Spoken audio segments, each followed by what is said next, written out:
أعوذ بالله من الشيطان الرجيم بسم الله الرحمن الرحيم وإذ قال موسى لقومه إن الله يأمركم أن تذبحوا بقرة قالوا أتتخذنا هزوا قال أعوذ بالله أن أكون من الجاهلين قالوا ادع لنا ربك يبين لنا ما هي قال إنه يقول إنها بقرة لا فارض ولا بكر عوان بين ذلك فافعلوا ما تؤمرون قالوا ادع لنا ربك يبين لنا ما لونها قال إنه يقول إنها بقرة صفراء فاقع لونها تسر الناظرين قالوا ادع لنا ربك يبين لنا ما هي إن البقرة شابه علينا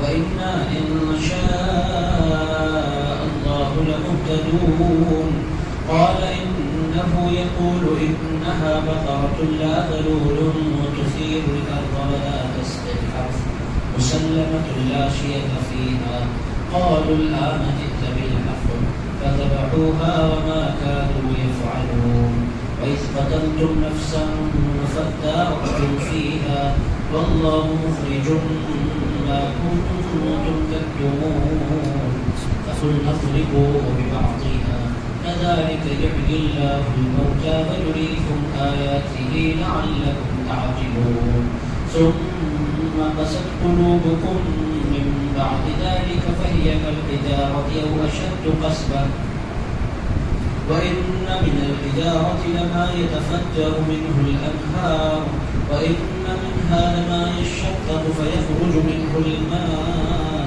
وإن منها لما يهبط من خشية الله وما الله بغافل عما تعملون صدق الله العظيم بلغنا رسوله النبي الأمين المتين الصادق الكريم ونحن على ذلك لمن الشاهدين والشاكرين والحمد لله رب العالمين. وقال الله تبارك وتعالى في شأن حبيبه ونبيه ورسوله إن الله وملائكته يصلون على النبي يا أيها الذين آمنوا صلوا عليه وسلموا تسليما اللهم صل وسلم وبارك على حبيبك سيدنا ومولانا محمد وعلى آله وصحبه ووارث آله الفوز العظيم والحمد لله رب العالمين. معزز الکرام بزرگوں، نوجوان دوستوں سے ساتھیوں، کل اتوار کی طرح اللہ تعالیٰ نے ہمیں بھی آج کی اخبار میں اللہ پاک نے توفیق بخشی کہ اس کے پاکیزہ کلام پر غور کریں اور اس کے کلام پاک کے ساتھ وقت گزاریں اور اس کے پاکیزہ کلام سے نصیب کریں. عزیزان کرام محترم، یہ محض اللہ کا فضل ہے اور ہم گناہگار اس لائق نہیں تھے کہ اس پاکیزہ کلام کے ساتھ وقت گزار سکے. محض اس کی توفیق، اس کا فضل، اس کا کرم، اس کا احسان ہے کہ اللہ پاک نے یہ سعادت عطا کی. عزیز دوستو، آج میں نے سورۃ البقرہ کی آیت نمبر 67 سے آیت نمبر 74 تک کی تلاوت کی میں نے سعادت حاصل کی ہے. کہ حضرات دور دور بیٹھے میں گزارش کرتا ہوں کہ خلط جیسے پہلے تاکہ بات کرتے ہوئے آسانی ہماری مسجد بہت بڑی ہے، بات کرنے میں تھوڑا ڈفیکلٹی ہوتی ہے، قریب آ جائے تو بات کرنے میں آسانی ہوتی ہے. مطلب مولانا محمد وعلى آل سيدنا مولانا محمد بارك وسلم. سورۃ البقرہ کا یہ آیت نمبر 66 سے آیت نمبر 74 یعنی جملہ 8 آیتیں میں نے پڑھنے کی سعادت حاصل کی ہے. ان آیتوں کا جو مرکزی واقعہ ہے وہ واقعہ پہلے میں اپنی خدمت کر دیتا ہوں، اپنے آیتوں پر غور کریں گے. عزیز دوستو، ایک بندے نے ایک شخص کا قتل کر دیا. قاتل کون ہے یہ پتہ نہیں. قاتل ملے گا تو پھر اس کو سزا دی جائے. قاتل کون ہے وہ پکڑا بھی جا رہا ہے. قاتل کی تلاش کے لیے وہ لوگ جیسے کہ جناب موسیٰ علیہ السلام کے پاس پہنچے. آپ پیغمبر ہیں، آپ بتائیں کہ قاتل کون ہے. تو اللہ تعالیٰ نے حضرت موسیٰ علیہ السلام کو حکم دیا کہ آپ ان سے کہہ دیں کہ گائے ذبح کریں، اس کے بعد جو کرنا ہے بولیں گے. تو ان لوگوں نے کہا قاتل کی تلاش کرنے کا گائے کے ذبح کرنے سے کیا کام ہے؟ قاتل کون ہے یہ بتا دیا کہ گائے ذبح کرنا یہ کیا ہے. پیغمبر جب کسی بات کے حکم دے تو انسان کو پھر یہ کیا ہے وہ کیا ہے نہیں کرنا چاہیے. یہ ان کی سب سے بڑی خرابی تھی جو اللہ رب العزت پر واضح کرنا چاہتا ہے. مسلمانوں کے پاس، ہمارے پاس ہمارا ایمان کیا ہے، ہمارے حضور جو بولتے ہیں تو ہمارے لیے حرف عظیم ہے. اس کے بعد دل بولے, دماغ بولے, اپنا ایکسپٹ کرے, یہ کرے, اس سے کچھ لینا دینا نہیں. ہمارے اللہ نے کہا, ہمارے رسول اللہ نے کہا, وہ ہمارے لیے بات فائنل. ایمان والوں کی یہی صفت ہے, پوری دنیا کے مسلمانوں کی یہی خاصیت ہے کہ گناہ کو کر سکتے ہیں, نافرمانی کو کر سکتے ہیں, مگر حضور کی بات پر کہ میں اپنی تحقیق رکھنا چاہتا ہوں, میری اپنی بات ہے, کوئی مسلمان دنیا میں نہیں کرتا. یہ اسلام کی خصوصیت ہے کہ جب حضور کا نام آ جاتا ہے, حضور کی بات آ جاتی ہے, حضور کا قول آ جاتا ہے, ایمان والے کمپلیٹلی سرنڈر ہو جاتے ہیں. یہاں تک کہ حضرت امام اعظم ابو حنیفہ نے فرمایا کہ اگر میری کوئی بات تمہیں حدیث کے خلاف نظر آ جائے, میری بات کو اٹھا کر دیوار پر مار دو, اس کی کوئی حیثیت نہیں ہے اگر کوئی بات میرے سرکار کے قول سے ٹکرا رہی ہے. عزیزان گرامی, اس میں دو باتیں تھیں. ایک تو یہ ہے کہ میری بات ٹکرا نہیں سکتی, یہ ان کا یقین تھا. دوسری بات یہ ہے کہ وہ جو کچھ بیان کرتے تھے حضور کی حدیث کو سامنے رکھ کر بیان کرتے تھے. اور عزیزان گرامی, ایمان والوں کی کوالٹیز میں سے, اچھی کوالٹیز میں سے, میں یہ نہیں کہتا کہ گناہ نہیں کرتے. گناہ جو نفسانی خواہشات کی وجہ سے, شیطان کے بہکاوی کی وجہ سے بہت سے لوگ بہت سے گناہ کر دیتے ہیں. عزیزان گرامی, گناہ کرنا الگ ہے, مگر بات جب حضور کے قول کیا جائے, جب ارشاد مبارک رسول اللہ کا سنایا جائے, تو دوستوں گناہ گار سے گناہ گار انسان بھی ہوگا. وہ کبھی نہیں بولے گا کہ یہاں میرا دل یہ بول رہا ہے, بولے گا بھائی میں غلطی پر ہوں, میرے سرکار سے کوئی غلطی نہیں ہو سکتی. عزیزان گرامی, یہ مسلمانوں کی خاصیت ہے, سمعنا واطعنا. یہ ہے مسلمانوں کا خاصہ. ہم نے سن لیا اور ہم پیروی کرنے لگے. حضور کی قول کے بعد, حضور کی بات کے بعد, حضور کی تحقیق کے بعد, حضور کے ارشاد فرمائے جانے کے بعد نہ عقل ہے, نہ فہم ہے, نہ دماغ ہے, نہ علم ہے. عزیزان گرامی, ہم تو حضور کے حکم کے غلام. یہ مسلمانوں کی خاصیت ہے.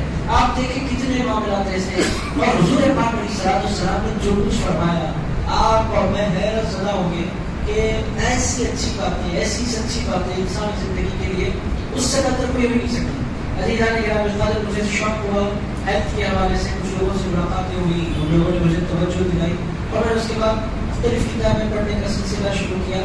پوری ہیلتھ کے حوالے سے جتنی باتیں آ رہی ہیں نا, پوری باتوں کا خلاصہ کہاں جا کر پہنچتا ہے, ہر بات جا کر پہنچ جاتی ہے مدینے کے تاجدار. نام نہیں لیتے حضور, جتنے اصول ہیلتھ کے ریلیٹڈ ہیں, ہیلتھ سے ریلیٹڈ جتنے اصول ہیں, وہ الگ الگ انداز سے وہ اپنی باتیں, میری تحقیق ہے, میری ریسرچ ہے, میں یہ بول رہا ہوں, اس سے کینسر نہیں ہوگا, یہ کرو گے.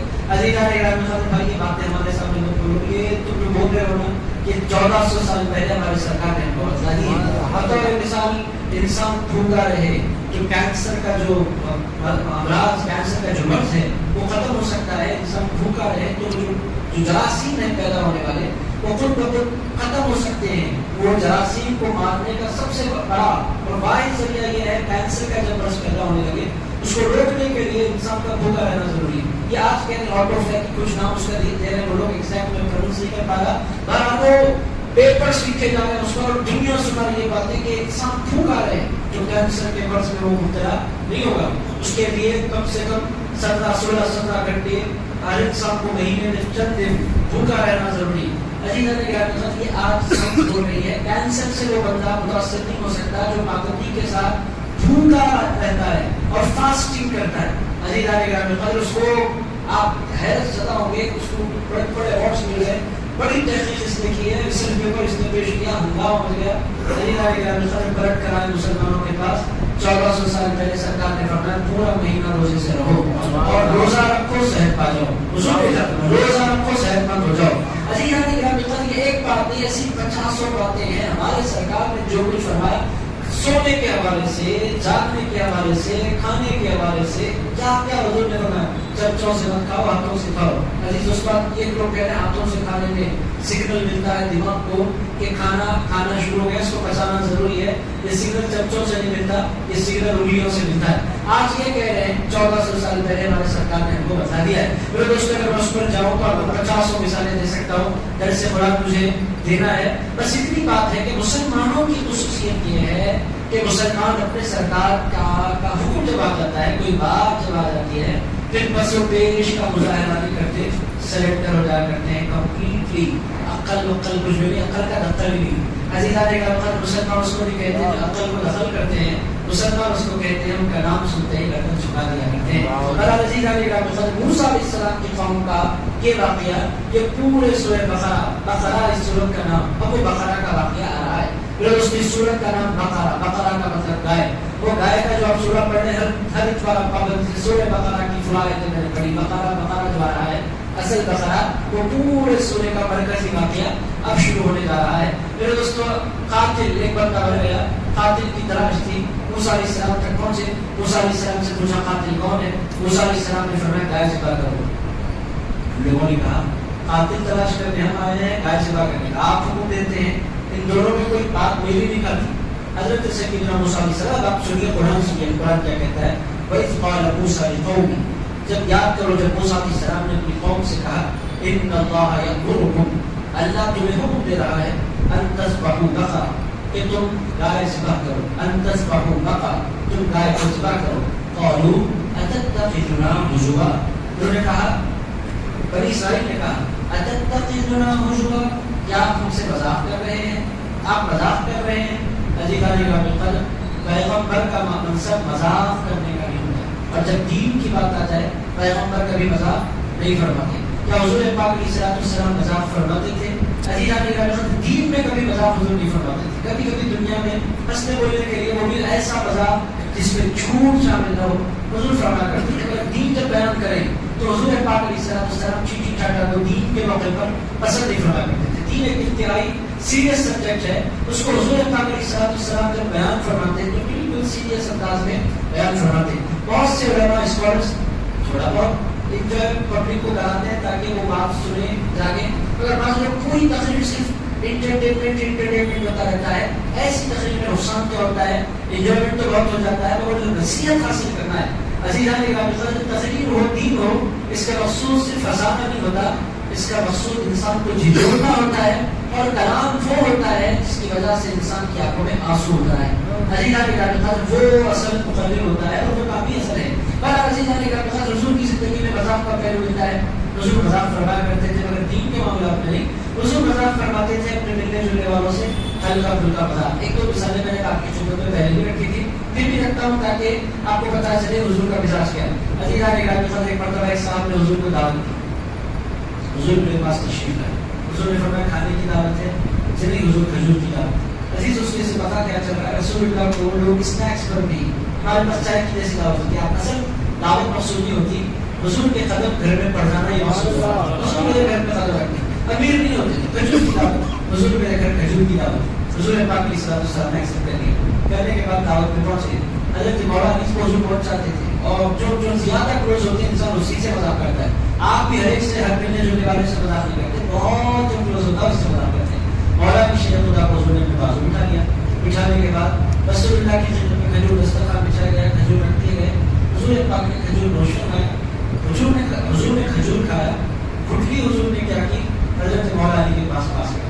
ایک گٹھلی کیا آئی, حضور کی جو ہی گٹھلی آئی ادھر سے حضرت ابوبکر صدیق کی گٹھلی آگے بڑھا دی. اور جتنے لوگ کھجور کھاتے, ادب حضور کا بلوز ہے, مگر گٹھلیاں ساری کی ساری پاس ہوتے ہوئے حضرت مولا علی کے سامنے پہنچ گیا. مولا علی شیخ خدا نے یہ میرے ساتھ کیا ہو رہا ہے, ساری گٹھلیاں میرے پاس جمع ہو گئی. دیکھتے ہی دیکھتے اتنی بہت سی گٹھلیاں حضرت مولا علی کے سامنے جمع ہو گئی. حضرت آقا کائنات کے چہرے پر ہلکی سی مسکراہٹ تھی. اس کے بعد مسکراتے ہوئے ارشاد فرمایا, علی تم نے کتنی کھجوریں کھا لی؟ حضرت مولا علی شیخ خدا نے کہا, سرکار میں آپ کو تو کچھ نہیں عرض کر سکتا, مگر میں ان کے بارے میں ضرور بولوں گا, صحابہ کے بارے میں. حضرت رسول اللہ علیہ وسلم نے فرمایا, کیا وہ بولے؟ آپ ارشاد فرمائیں. ارشاد فرمایا, یا رسول اللہ کھجور تو سب نے کھائے ہیں, میں نے گٹھلیاں نکال کر کھائی ہیں, ان لوگوں نے گٹھلیوں کے ساتھ کھجوریں کھائی ہیں. عزیزان گرامی, حضور کن کھلا کر ہنس پڑے. عزیز اس لیے حضور پاک علیہ السلام ہلکا پھلکا مذاق ہوتا تھا. ایک صاحب آئے, ان کو جانا تھا سفر پر, اتفاق سے ان کے پاس سواری بھی تھی. حضور کے پاس آئے, حضور مجھے اونٹ چاہیے سفر پر جانا ہے. حضور پاک علیہ السلام مذاق میں بول رہے تھے. حضور نے فرمایا, چلو اونٹنی کا ایک بچہ دوں گا. انہوں نے کہا, سرکار اگر آپ بچہ دیں گے تو میں بچہ سنبھالوں یا سفر کروں؟ سرکار مجھے بچہ نہیں چاہیے, مجھے اونٹ چاہیے. رسول اللہ علیہ السلام نے فرمایا, تو تمہیں اونٹنی کا بچہ ہی دوں گا. عزیزان گرامی, پریشانوں میں حضور میرے ساتھ ایسا کیوں فرما رہے ہیں؟ کچھ دیر گزری, اب وہ بولے تو کیا بولے. اس کے بعد کچھ دیر بعد حضور نے فرمایا, جو بھی اونٹ میں تمہیں دوں گا وہ کسی نہ کسی اونٹنی کا بچہ ہی تو ہوگا. کوئی بھی اونٹ آسمان سے نہیں آتا, وہ کسی نہ کسی اونٹنی کا بچہ ہوگا. یہ حضور پاک علیہ السلام کا مذاق خان کا پھلکا. ایک خاتون علی رسول اللہ علیہ السلام کے پاس آ کر کہنے لگی, وہ بیچاری خاتون مکہ چھوڑ کر مدینے پہنچی تھی. ہجرت کر کے مدینے پہنچی تھی، بوڑھی خاتون، بڑی مشکل سے انہوں نے وہ 350-400 کلومیٹر کا سفر طے کیا اور مدینے آئی، حضور سے ملاقات کی، مسجد نبوی پہنچی، بوڑھی خاتون مدینے پہنچی اور بڑے جذبے میں پہنچی کہ حضور مجھے جنت کا فرمان عطا فرمائیں گے. آئی، سلام کیا حضور کو، سرکار نے فرمایا بیٹھ جاؤ میرے پاس. بیٹھ گئی. سرکار سے پوچھا، سرکار میں نے اپنے خاندان کو، گھر کو، سب کو چھوڑ دیا آپ کی خاطر اللہ اور اس کے رسول کی خاطر، سرکار کیا مجھے جنت ملے گی؟ رسول اللہ علیہ السلام مذاق میں بن تھے. حضور نے فرمایا کوئی بوڑھی جنت میں داخل نہیں ہوگی. عزیزان گرامی حضرت کو تو رونا گیا، کہنے لگے سرکار میں نے گھر چھوڑا، بار چھوڑا، رشتے دار چھوڑے، پوری بستی چھوڑ دی. حضور یہ کیا بات چھوڑی کوئی اور بوڑھی جنت میں نہیں جائے گی؟ حضور نے فرمایا بوڑھی تو جنت میں جائے گی نہیں، یہ بات تو طے ہے، بوڑھیوں کے لیے جنت نہیں ہے. عزیزان گرامی حضرت بوڑھی پریشان ہو گئی، اس کی آنکھوں میں آنسو آنے لگے. حضور نے جب اس کو پریشان دیکھا، ارشاد فرمایا میں نے یہ کب کہا کہ تم نہیں جاؤ گی؟ اس نے کہا سرکار بوڑھی نہیں جائے گی تو میں بھی تو بوڑھی ہوں. حضور نے فرمایا جو بھی جنت میں داخل ہوگا وہ جوان بنا کر جنت میں داخل ہوگا. عزیزان گرامی حضرت حضور پاک علیہ السلام کا علی کا مذاق ہوتا تھا. حضور مذاق بھی فرماتے تھے، مگر جب دین کا مسئلہ ہوتا اس میں اگر کوئی مذاق کی گنجائش نکالنے کی کوشش کرتا، یہ ذاتی مسئلوں میں حضور اپنوں سے، جن سے حضور بہت محبت کرتے، جن پر حضور کی بڑی شفقت ہوتی، ان سے رسول اللہ علیہ السلام ہلکا پھلکا مذاق بھی فرمایا کرتے تھے. ہمارے پاس دیندار انسان کا مطلب کیا ہے؟ کوئی چوائس سیریس ہو، اسی زمین پر جڑنے اور اس سے ملنے والا ڈر جائے. ایسا نہیں ہوتا. زیادہ دیندار وہ ہوتا ہے جو زیادہ مسکراتا رہتا ہے. عزیزان گرامی اسمائلنگ فیس ہو تاکہ لوگ اس کے قریب آئیں، اس سے بات کر سکیں. گھراؤں کی چارہ لے کر پھرنا میں دیندار ہوں. عزیزان گرامی دین کا کانسیپٹ نہیں ہے. دین والا بندہ جو مسکرانے والا ہوا کرتا ہے، اس کو بات کرنے کا موقع ملنا چاہیے. انسان کو بہرحال اس کو، مگر مذاق میں جھوٹ بولنا اس کی کوئی گنجائش نہیں ہے. مذاق میں کسی بندے کو مرکزی موضوع بنانا، پوری محفل میں کا ایک ہی چٹی اٹھانا. ہمارے پاس چٹی اچھالی جاتی ہے، پورے دوست مل کر ایک کو پکڑ لیتے ہیں. عزیزان گرامی یہ خطرناک ہے. ایک کا پیچھا اٹھا، اس ماؤ سے لوگ مار بھی دیتے ہیں، پیٹتے بھی ہیں. عزیزان گرامی یہ مذاق نہیں. مذاق ڈیسنسی کے ساتھ ہو. آپ نے حضور نے مذاق کیوں فرمایا؟ امت کو تلقین کرنے کے لیے کہ اسلام میں اس کی گنجائش ہے، اگر اس میں جھوٹ نہ ہو، اس میں کسی کا دل نہ ٹوٹے، اور پھر انسان صرف مذاق ہی کرتا نہیں پھرے.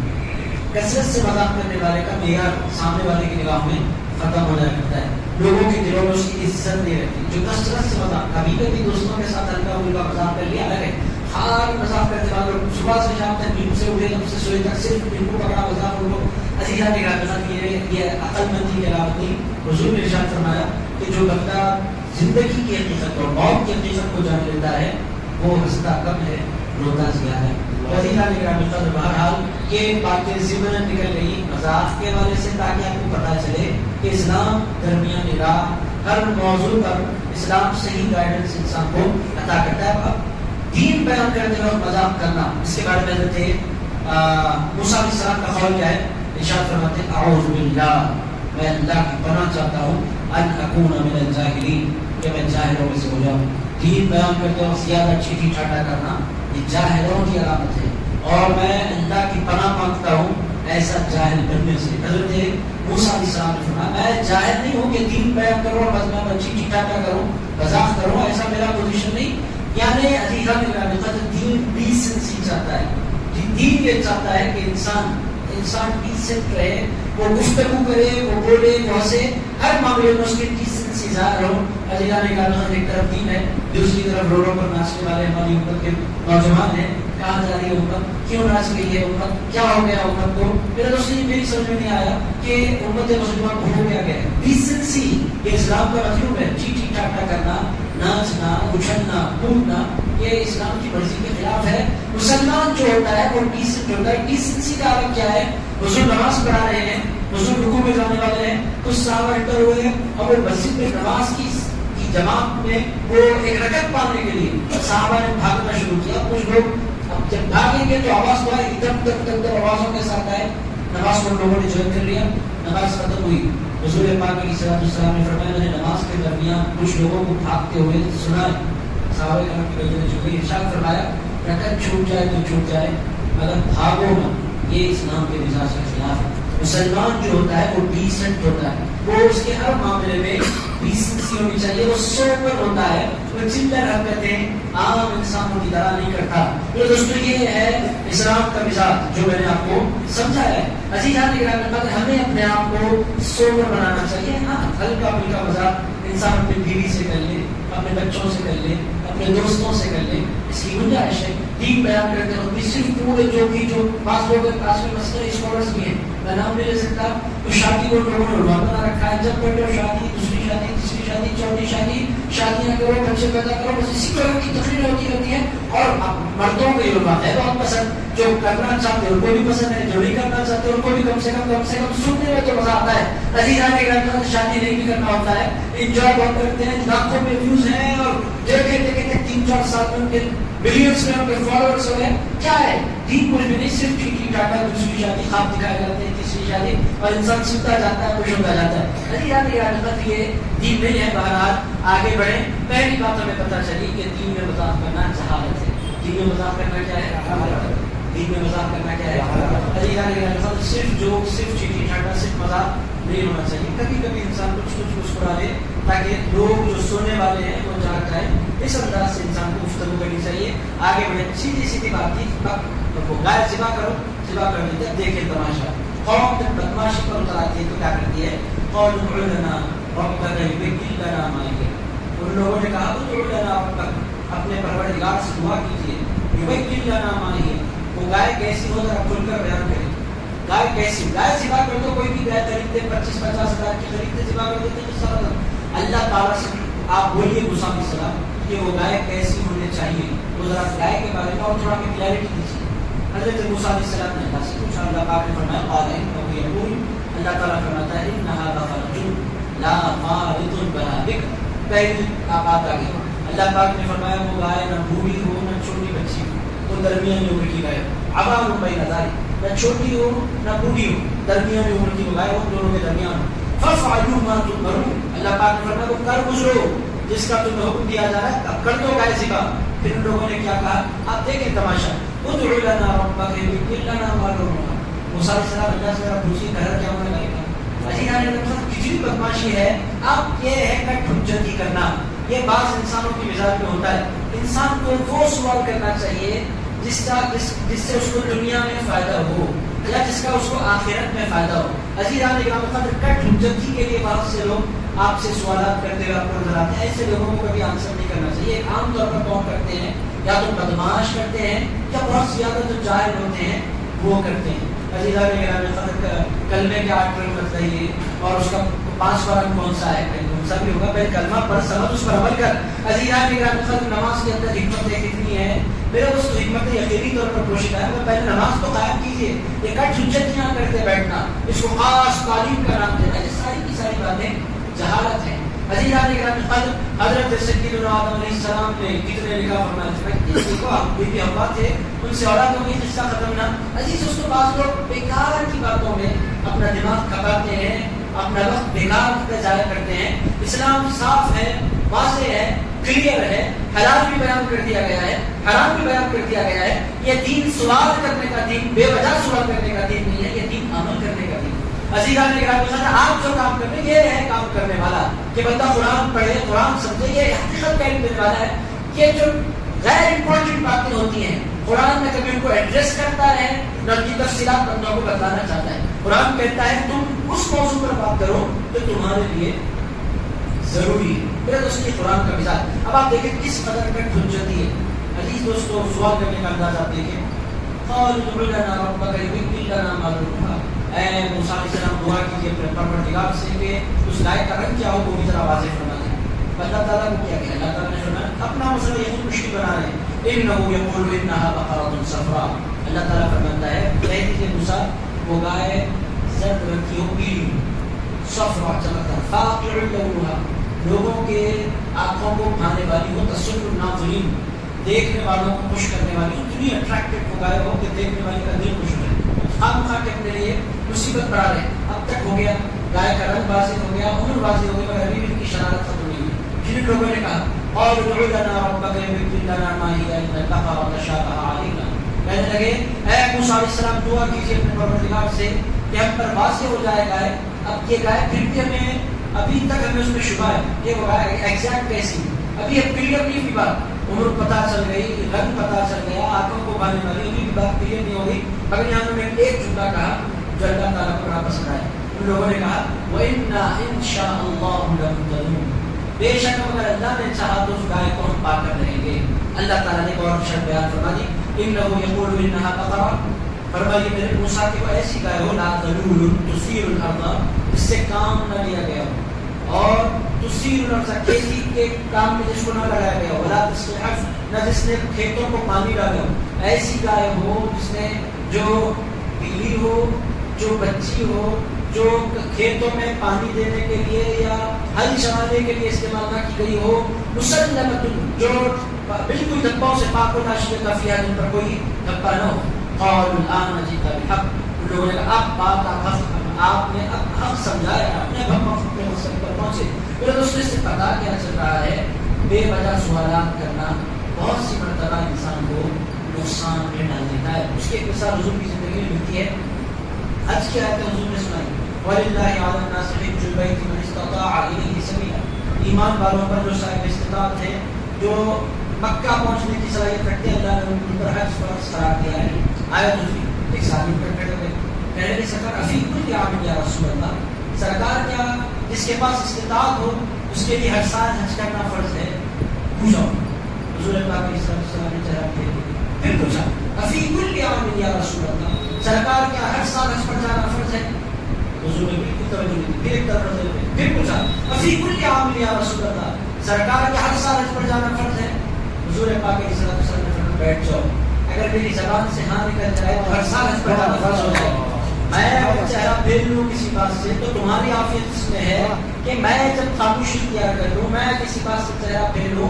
اللہ نے فرمایا حج کرو، یہ نہیں فرمایا ہر سال کرو. زندگی میں ایک مرتبہ ہی کرتا ہے. خامخواہ کہ مجھ سے بار بار پوچھنا اور بار بار سوال کرنا، اگر میری زبان سے ہاں نکل جائے تو جو مصطفیٰ کی زبان سے نکل جاتا ہے اللہ اس کو شریعت بنا دیا کرتا ہے. کسی معمولی ہستی سے بات نہیں کر رہے ہو، نبیوں کے سرکار سے بات نہیں کر رہے. میری زبان کہاں پوری دنیا کے سارے مالداروں کے لیے بہت بڑے امتحان کا باعث ہو جائے گا اگر میری زبان سے ہاں نکل جائے. عزیزان گرامی، کوشچن کرنا بھی ایک بہت بڑا فن ہے. اور کوشچن کرنا بدماشی کے لیے نہ ہو، کوشچن کرنا آپ سیکھنے کے لیے ہو، شرارت کے لیے ہو.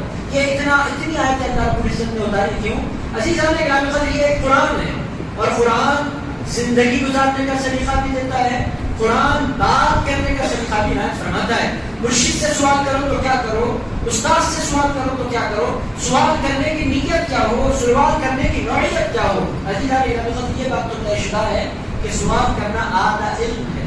ایسا نہیں ہے کہ سوال کرنا پسند نہیں ہے. اگر عزیزان گرامی سوال کرنے کا ایک وقت ہوتا ہے، سوال جس سے کیا جا رہا ہے وہ شخصیت ہوتی ہے، اور کس موضوع پر مجھے سوال کرنا ہے وہ سب کچھ جان کر سمجھ کر سوال کرنا چاہیے. ٹائم پاس کے لیے نہیں کرنا چاہیے. آپ آئے کیسا ہے، کار سے آئے، کون سی کار ہے، کار یہ ہے، کلر کیا ہے کار کا، یہ ہے. آپ کہاں بیٹھے تھے؟ سب نے مجھ سے پوچھا آپ بیٹھے کہاں تھے؟ میں کہیں بھی بیٹھا ہوں گا. کار ہے، کتنے سیٹر ہے؟ 7 سیٹر ہے، 5 سیٹر ہے. میں نے اس نوجوان سے کہا بھائی تمہارا لینا دینا کیا، جلسے میں تم نے بلایا میں پہنچ گیا. وہ کار 7 سیٹر ہے یا 5 سیٹر ہے، اتنے اگر سوالات ہیں تو چابی دیتا ہوں، باہر جا کر دیکھ لو. عزیزان گرامی، اس سے ہوتا کیا ہے، یہ وقت برباد کرنے والے سوالات ہیں. سمجھدار کوئی بندہ ہوگا تو پھر آپ کو ایک ہی پل میں اپنی نظروں سے گرا دے گا. یہ بندہ ایک سوالات کرنا ہے، پوائنٹ ٹو پوائنٹ سوال کرنا اور موضوع پر سوال کرنا، ایسا سوال کرنا جس سے آپ کے دنیا کا کوئی فائدہ ہو یا آپ کی آخرت کا کوئی فائدہ ہو، وہ کوشچن کرنا چاہیے.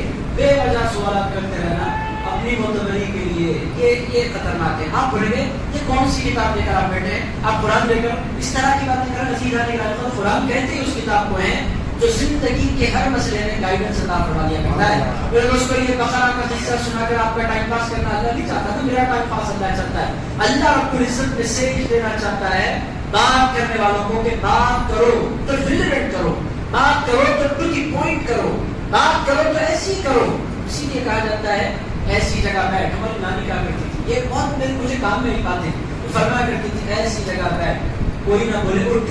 ایسی جگہ جا کر خصوص کرنے بیٹھتا کہ سامنے والے ذرا پیچھے آ جائیے نا بازو. ایسی کبھی ایسی جگہ پر جا کر نہیں بیٹھتا. ہر لوگوں کو شوق ہوتا ہے اسٹیج کی پہلی بیچ کی کرسی مجھے مل جائے. عزیزان گرامی، گھس کر اور بھاگ بھاگ کر بیٹھ جاتے ہیں. بات والے آ کر بولتا ذرا پیچھے آ جائیے. عزیزان گرامی، کیا انسان کی عزت رہی. ایسی جگہ بیٹھ کوئی نہ بولے اٹھ، ایسی بات کر کوئی نہ بولے رک، ایسی بات کبھی نہیں کرنی چاہیے کہ انسان کو کوئی سامنے بس کر دے بھائی بس کر.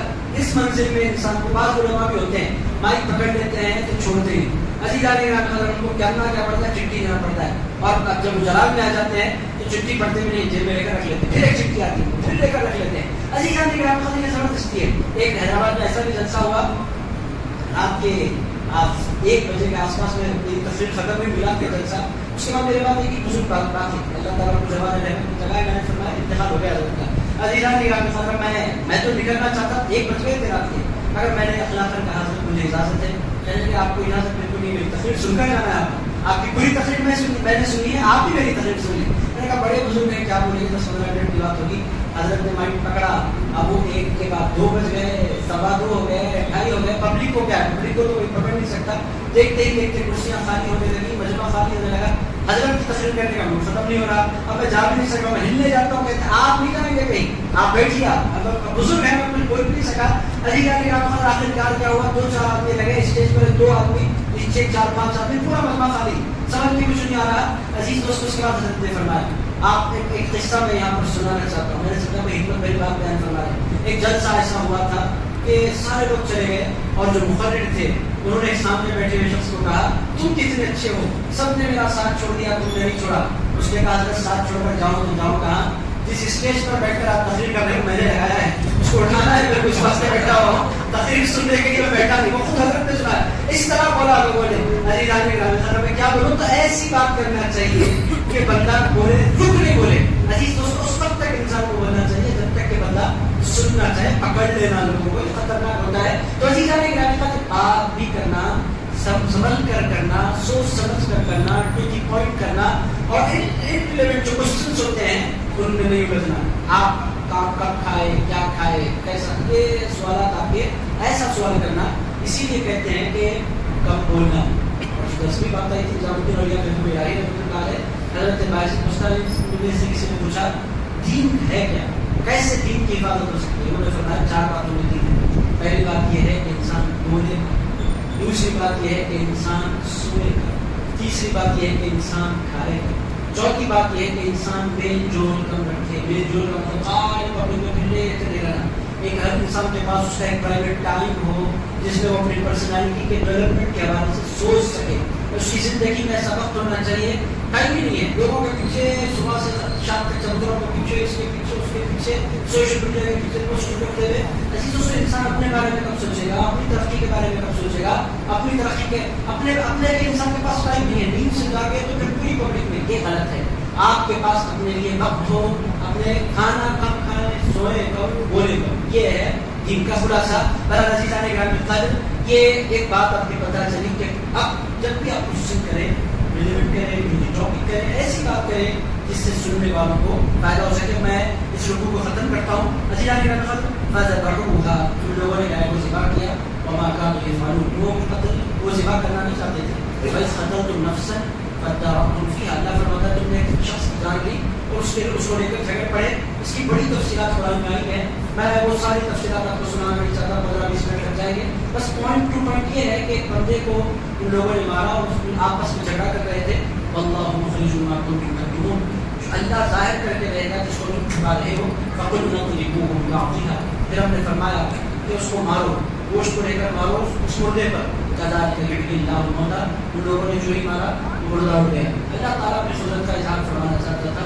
اس نے وہ اٹھ کر بیٹھ گیا, اس نے کہا مجھے میرے چچا کے بیٹے نے مارا ہے, بس اتنی بات اس نے کہی. پھر اس کا انتقال ہو گیا. وہ یریکم آیاتی, وہ اپنی نشانیاں تمہیں دکھلایا کرتا ہے, لعلکم تعقلون, تاکہ تم سمجھنے والے بن جاؤ. عزیز دوستو, یہاں تک بقرہ کا جو واقعہ ہے اختتام کو پہنچا. اس کے بعد جو مضامین آ رہے ہیں انشاءاللہ تعالی آئندہ اتوار کو تو میں نقوی شریف کے سفر پر ہوں, اس کے بعد آئندہ اتوار, اس کے بعد والا اتوار انشاءاللہ کنٹینیو کریں گے. آپ حضرات کے کوشچنس ہیں ضرور کیجیے.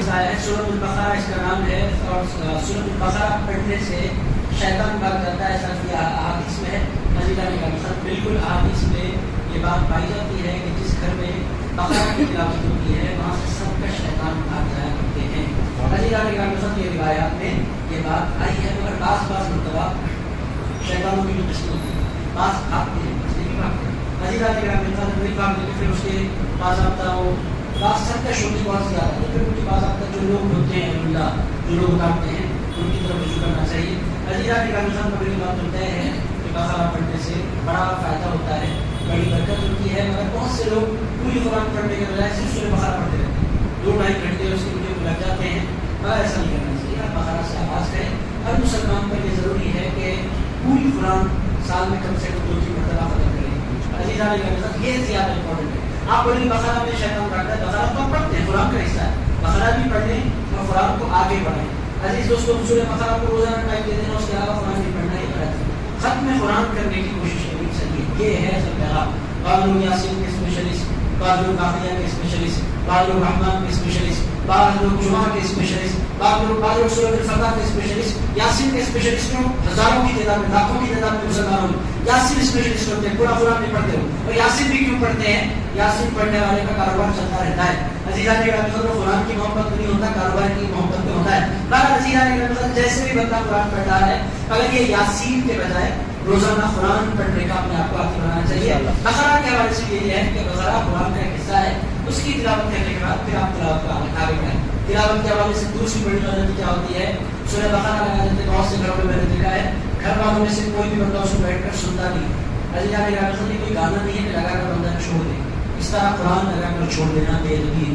جب قرآن پڑھا جائے یا لگایا جائے تو اس کا سننا کسی ایک مسلمان پر تو لازم ہے، کہ کوئی عام کتاب نہیں ہے کہ لگا کر آپ چھوڑ دیں۔ اس کا احترام یہ ہے وَإِذَا قُرِئَ الْقُرْآنُ فَاسْتَمِعُوا لَهُ وَأَنصِتُوا۔ تم اپنے کام کاج چھوڑ دو جب قرآن لگایا جائے، تم اپنے کام کاج چھوڑ دو، کوئی کام تم نہیں کر سکتے جب قرآن لگا دیا جائے۔ فَاسْتَمِعُوا لَهُ، اس کو سنو غور سے، أَنصِتُوا، اور خاموش رہو، یہ قرآن کا حکم ہے۔ اگر قرآن چل رہا ہے اور کوئی بندہ اس کو سن نہیں رہا ہے تو ایک معنی میں یہ قرآن کی بہت بڑی بے ادبی ہے۔ آج کل دیکھ رہا ہوں میں، صبح ہوتے یوٹیوب آگے آئے، اسمارٹ ٹی ویز آ گئے ہیں، برکت کے لیے بقرہ لگا کر چھوڑ دیا، اور ٹفن بن رہا ہے، اور بچے ناشتے کر رہے ہیں، قرآن چل رہا ہے، اگر اس کو بندہ سنے نہیں تو پھر بندہ گناہگار ہو جایا کرتا ہے۔ یہ دوسری بڑی غلطی، تیسری قرآن کی ایک غلطی جو قرآن کے ساتھ ہو رہی ہے، بے ادبی ہے، وہ کیا ہے؟ آپ کو میں 100 روپئے دوں گا، آپ روزانہ آ کر ایک بار پڑھ کر چلے جائیں، میری دکان چلتے نہیں۔ عزیزہ نے یہ قرآن آپ بیچ رہے ہیں، خرید رہے ہیں، کر کیا رہے ہیں؟ قرآن اس واسطے نہیں ہے کہ 100-200 میں اس کو پڑھوایا جائے، نہیں، برکت ہوگی۔ برکت اگر آپ اپنی دکان میں کرنا چاہتے ہیں تو قرآن کھول کر بیٹھیں۔ آپ قرآن کو سمجھتے کیا ہے کہ پیسوں سے اس کی برکت حاصل کر لیں گے؟ کیا ہے؟ مذاق ہے قرآن۔ عزیزہ نے کہا 100 ہے، اور بہاری ہمارے آپ کے ساتھ رہتے ہیں، ہم لوگوں کو 100 روپئے بھی، میں نے وہ 100 روپئے کا نہیں دیتے لوگ، میں نے 3,000 روپئے ہو جائیں گے۔ ٹیوشن پڑھاؤ 2,000 مل رہے ہیں، یا ایک بار پڑھو 20 منٹ 15 منٹ کا کام ہے، پڑھنے والا بھی دل سے نہیں پڑھتا، برکت کہاں سے؟ وہ اس کی پیش نظر وہ پڑھنا نہیں ہوتا، وہ تلاوت مقصود نہیں ہوتی، اس کے پیش نظر وہ پڑھوں گا اور 100 روپئے کی نوٹ آئے گی۔ عزیزہ نہ پڑھنے والی کی نیت صاف ہے، نہ پڑھانے کی بے ادبی ہے قرآن کے ساتھ جو ہمارے ہو۔ اب آپ پڑھیں برکت کیسے آئے؟ تو اسی اس کو برکت پانے کا طریقہ یہ ہے کہ جو برکت پانا چاہتا ہوں وہ خود قرآن لے کر بیٹھے۔ عزیزہ یہ ہے برکت کے حصول کا طریقہ۔ قرآن پیسے لے کر خریدا اور بیچا نہیں جا سکتا۔ پڑھنے والوں سے کوئی گلا نہیں کرتا، بیچاروں کی تنخواہیں تو غریب آدمی بہار سے اتر پردیش سے آ جاتے ہیں، 2,000 روپئے ان کے لیے مانا رکھتے ہیں، 3,000 روپئے ان کے لیے بہت بڑی چیز ہوتی ہے، تو وہ لوگ کام کر مارتے ہیں، ان سے گلا نہیں کرتا، پڑھنے والوں سے گلا ہے۔ عزیزہ نے ایک اور کوشچن ہے، یہ کوشچن آیا ہے، اس سے پہلے کی تو گزارش ہے، مکہ معظمہ میں، مدینہ منورہ میں، وہاں پر جو امام ہیں وہ غیر مخلد کا مطلب اہل حدیث، تقریباً اہل حدیث ہے۔ عزیز دوستوں، اپنے آپ کو حق بلی کہتے ہیں، جب وہ حنبلی فقہ کو نہیں مانتے، وہاں پر جو امام ہے وہ اہل حدیث ہے۔ وہاں کے جو مؤذن ہیں عام طور پر کچھ سنی بھی ان کے اندر پائے جاتے ہیں، اور بولر ظاہر نہیں کر سکتے، ان کی اپنی مجبوریاں ہیں، حکومت کی پالیسیاں ہیں، پر بیسیکلی وہ لوگ اہل حدیث ہوتے ہیں۔ اہل حدیث کے پاس ظہر کا وقت بھی جلدی شروع ہوتا ہے، اور ہمارے پاس ابھی ظہر کا وقت رہتا ہے، ان کے پاس عصر کا وقت شروع ہو جاتا ہے۔ یہ دو نمازوں میں مسئلہ ہوتا ہے، فجر کا وقت شروع ہونے کے بعد وہ جلدی پڑھتے ہیں اور تھوڑا سا دیر سے پڑھتے ہیں۔ ظہر کا وقت ہمارا ابھی شروع نہیں ہوتا، وہ لوگ ظہر پڑھ دیتے ہیں، ہمارا ظہر کا وقت ابھی ختم نہیں ہوتا، وہ لوگ عصر پڑھ دیتے ہیں۔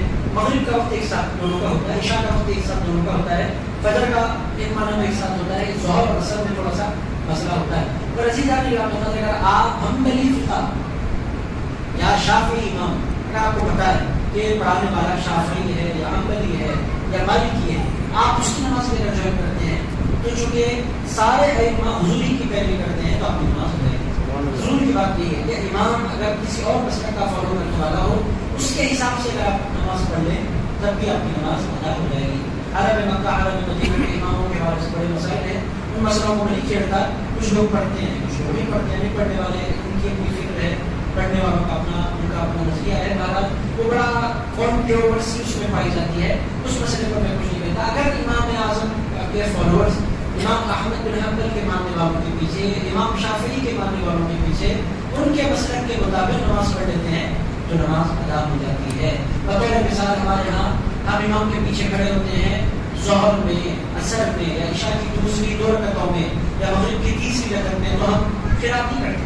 ہمارے پاس قرات نہیں ہے، خاموش کھڑے ہونا ہے. ہم آپ کو ٹائم ہم کرتے کیا؟ برا خراب اللہ کو یاد کرتے ہیں. ہمارے پاس آپ میڈیٹیشن جو ہوتا ہے وہ معنی میں میڈیٹیشن ہے جو نمازوں کے درمیان ہمیں کروایا جاتا ہے. انسان پیسفلی اللہ رب العزت کی یاد میں ہاتھ باندھ کر خاموش کھڑا رہے، امام تلاوت کرتا رہتا ہے، بندہ اللہ کے احسانات کو، اس کے فضل کو اپنے اوپر محسوس کرتا رہتا ہے. مگر دیگر اماموں کے پاس وہ لوگ سارے کے سارے ہر رکعت میں سورہ فاتحہ پڑھتے ہیں. تو ایسی سوچی ہے کہ فرقوں کے ساتھ بھی آپ کی اور ہماری نماز شافعی کے پیچھے بھی ہو سکتی ہے، حنبلیوں کے پیچھے بھی ہو سکتی ہے، ان کے اوقات پیدا کر لیں تب بھی ہو سکتی ہے. چونکہ اوقات کا فرق یہ اماموں کی اپنی تحقیق کا فرق ہے، اس میں کوئی بڑا فرق نہیں پڑتا. تو اس کی گنجائش ہے. اب حرمین کے پیچھے نماز ایک بڑا لمبا مسئلہ ہے، اس کو بھی نہیں چھیڑتا. اور کچھ حضرات کا جی فون پہ گاڑی پر جاتے ہو قرآن سن سکتے ہیں کیا؟ بالکل سن سکتے ہیں. جو کہ گاڑی چلاتے ہوئے کوئی خاص کام تو بندے کو کرنا نہیں ہوتا اور اس کے لیے گھوڑی کی ضرورت نہیں ہوتی. گاڑی خود بخود چلتی رہتی ہے، جس کو پریکٹس ہو گئی، اس کو گھڑے میں معلوم ہوتے رہتے ہیں، گلیاں میں معلوم ہوتے رہتے ہیں، سگنلز میں معلوم ہوتے رہتے ہیں، راستے میں اس کے مقرر ہوتے ہیں. تو بالکل قرآن بائک چلاتے ہوئے وہ جو بات میں نے کی لگا کر چھوڑ دینا وہ الگ مسئلہ ہے. وہ دوسرے کام کرتے ہوئے چھوڑ دینا وہ بہتری ہے. گاڑی چلاتے ہوئے گاڑی کا حصہ کیا ہے گاڑی چلانے والے کو پتا ہے. گاڑی چلاتے وقت وہ خود بخود گاڑی آپ جیسے جیسے گڑے آئے جیسے جیسے رستے کرتے جائیں وہ چلتی بھی رہتی ہے. ساتھ میں قرآن سنتے ہوئے بندہ جاتے بڑی برکتیں اس کو نصیب ہو جاتی ہیں. ایک وقت اس کی عبادت بھی ہوتی رہتی ہے، کام بھی ہوتا رہتا ہے. تو بڑی برکت کا کام ہے کہ بندہ بیکار گانے سننے کے بجائے بائک چلاتے ہوئے، کار چلاتے ہوئے قرآن مجید سنے. ہاں اگر 2 لوگ بیٹھے ہیں اور وہ گفتگو کر رہے ہیں تو قرآن اس موقع پر روک دینا چاہیے. بائک پر عام طور پر اس طرح نہیں ہوتا، تنہا بندے سفر کرتے ہیں. اگر بات نہیں آپ 2 لوگ گزر رہے ہیں تو یا تو قرآن چلائیں یا تو پھر آپ کر لیں بازو والے سے کہ بھائی اب قرآن میں لگانے والا ہوں، کچھ دیر کے لیے آپ خاموش ہو جائیں، پہلے قرآن سن لیتے ہیں اور آپ اس کے بعد پھر اپنی گفتگو کو جاری رکھیں گے. اس کے برخلاف کار میں بیٹھ کر آپ نعت لگانے نہیں سوتے، خبریں لگانے نہیں سوتے، چلتی رہے. جب سننا چاہے سنیں، جب نہیں سننا چاہے نہیں سنیں، کوئی گناہ نہیں ہوتا. اگر قرآن جب آپ لگائیں تو پھر احتیاط کا تقاضا یہ ہے کہ اس کو آپ سنتے رہیں. اور کسی کا حکم کیا ہے کہ درود پاک بیٹھ کر پڑھنا چاہیے یا چلتے پھرتے پڑھ سکتے ہیں، باوضو پڑھنا چاہیے، بغیر وضو بھی پڑھ سکتے ہیں.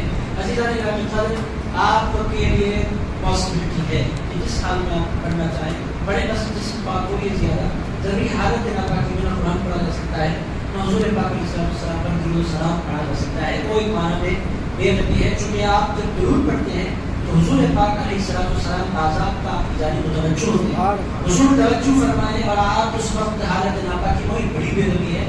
اس واسطے ناپاکی کی حالت میں نہیں، پاکی کی حالت میں درود بالکل پڑھا جا سکتا ہے. اور چلتے پھرتے جو بندے پڑھتے ہیں اللہ تعالیٰ کو بڑی رحمتوں سے نوازتا ہے، اللہ تعالیٰ کو بڑی مقبولیتوں سے سرفراز فرماتا ہے. عزیزان گرامی، جو بندے کی زبان پر درود جاری ہو جاتا ہے وہ بڑے فائدے میں ہے. اس کو دنیا میں پتہ نہیں چلتا، آخرت میں اس کو پتہ چلتا ہے. کیسے پتہ چلے گا آخرت میں؟ عزیزان گرامی، بہت سے لوگ پیدا ہونے میں حضور کے قریب ہونے کی تمنا کریں. ہر بندے کے دل میں ایک تمنا ہوگی کہ میں میرے سرکار کے قریب ہوں. سرکار کا کون مجھے مل جائے. کیوں؟ سرکار کے قریب ہونے کا فائدہ کیا؟ اس سے بڑا کون ہوں گے میدان محشر میں؟ ان سے زیادہ تو کوئی امپورٹنٹ نہیں ہوں گے میدان محشر میں. وہ جہاں ہوں گے سائر ہوں گے، وہ جہاں ہوں گے فرشتے ہوں گے، وہ جہاں ہوں گے عزتیں ہوں گے. تو حضور کا قرب ہر بندہ چاہے گا. حضور نے ارشاد فرمایا مجھ سے قریب رہنا چاہتے ہو؟ ہاں حضور آپ سے رہنا چاہتے ہیں. ارشاد فرمایا جو مجھ پر جتنا زیادہ درود پڑے گا میدان محشر میں وہ مجھ سے اتنا زیادہ جتنا مجھ سے کلوز ہو جانا چاہتے ہو میدان محشر میں اتنی کثرت سے مجھ پر درود پڑھو. تمنا سے قرب نہیں ملتا، درود سے قرب ملا کرتا ہے.